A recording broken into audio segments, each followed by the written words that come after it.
संत सती और सूरमा जे ओजल वे जाए, जस वर्णन नहीं हाय अटे, वह धरती मर जाए। जय माता जी की। मैं मंगल सिंह राव मादड़ा। आज मैं बात करूंगा एक ऐसे महापुरुष की जिनका इतिहास शायद इतिहास के पन्नों से ही विलुप्त है, कहीं लेखन नहीं हो पाया। अजर अमर कालजयी महान योद्धा राव वीरानाथ बुट्रेचा जरिए शोध पत्रिका। राव सिरदार राव वीरानाथ बुट्रेचा रेवदर के पास में बूटड़ी जागीर पे अपना निवास स्थान बनाए हुए थे। लगभग 13वीं शताब्दी के आसपास की बात है। वीरानाथ बुट्रेचा ने कई युद्ध लड़े, कई आक्रांताओं से वो लोहा लेते रहे और अपनी जागीर की रक्षा करते रहे। लेकिन 13वीं सदी के बाद किसी कारणवश उन्हें अपनी बूटड़ी जागीर को छोड़ना पड़ा और रेवदर से ही 25 किलोमीटर 30 किलोमीटर लगभग आगे एक जंगल में बड़े भूभाग पर उन्होंने अपना डेरा डाला। अपने रानीसा और पुत्रों के साथ वो वहीं स्थापित हो गए। उस समय में सिरोही की भी स्थापना नहीं हो पाई थी। रेवदर में भी कोई ऐसा नगर नहीं था आसपास। घनघोर जंगल में उन्होंने अपना निवास स्थान बनाया, किंतु यहाँ से उन्होंने युद्ध वगैरह को तिलांजलि दे दी और वो जागीरी अपने पुत्रों को सौंपी। वहाँ पर उन्होंने 5 मंदिर बनाए।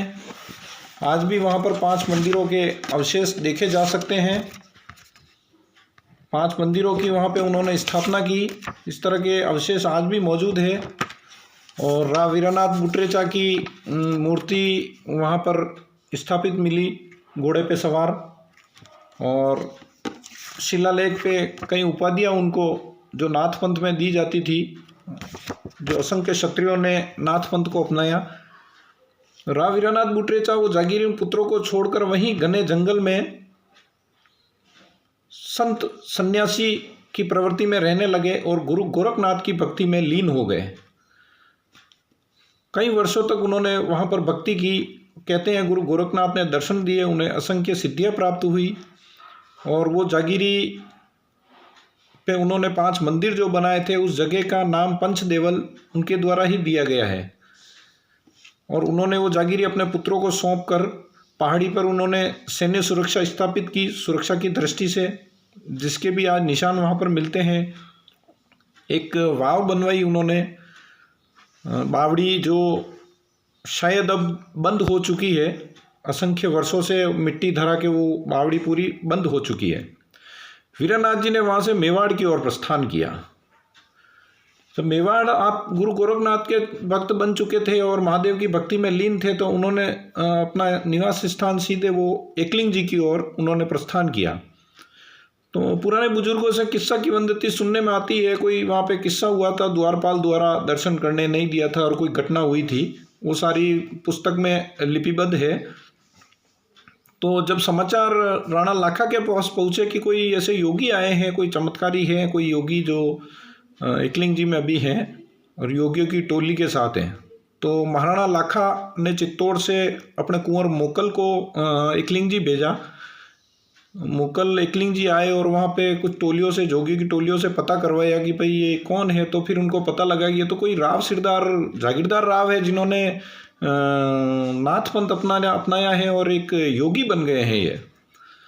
तो महाराणा मोकल उनको ससम्मान अपने साथ चित्तौड़ लेकर गए और महाराणा लाखा से बात रखी जागीरी देने की कि मेवाड़ में राव सरदारों को जागीरी देनी है। तो महाराणा लाखा ने ससम्मान उनको राव मादड़ा की जागीर नज़र की और हाथीबंद ठिकाने से नवाजा।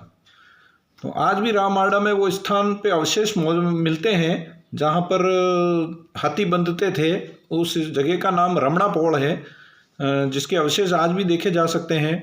और राव वीरानाथ बुट्रेचा राव मादड़ा आकर उन्होंने अपना निवास स्थान बना लिया और महाराणा ने महलों में आदेश कर दिया कि जब वीरानाथ जी पधारते हैं तो ससम्मान उन्हें किसी भी समय महलों में आने का पूर्ण अधिकार है। उन्हें कोई इजाज़त लेने की ज़रूरत नहीं है। इस तरह के इतिहास आज दुनिया से विलुप्त हो गए हैं, कि वीरनाथ जी के पुत्र तो पंचदेवल में निवास कर रहे थे और उस समय बहुत बड़ा आक्रमण हुआ था और वो जागीरी भी उनके हाथ से छिन गई थी। बहुत बड़ा युद्ध हुआ था, सैनिक कम थे, उनके पुत्रों की सेना में सैनिक कम थे और बहुत बड़ा चारों तरफ से आक्रमणकारियों ने घेर कर वो मंदिर को भी नुकसान पहुंचाया। मंदिर भी काफ़ी टूट गए हैं वहाँ, और वहाँ सत्या हुई है, पुत्र बलिदान हो गए थे और वहाँ पे सत्या भी हुई है। तो इस तरह के इतिहास दुनिया से ही विलुप्त हैं। तो इस तरह के इतिहास, गुम हुए इतिहासों को उजागर करना, दुनिया के सामने लाना आज के समय में बहुत ही आवश्यक है। मैं उन इतिहासकारों का भी सम्मान करता हूँ जिन्होंने इस कार्य के लिए मुझे मदद की, मुझे सहायता की और इनका इतिहास दुनिया के सामने लाने में हम समर्थ हुए शोध पत्रिका जरिए। बहुत बहुत धन्यवाद। मैं मंगल सिंह रामाडा,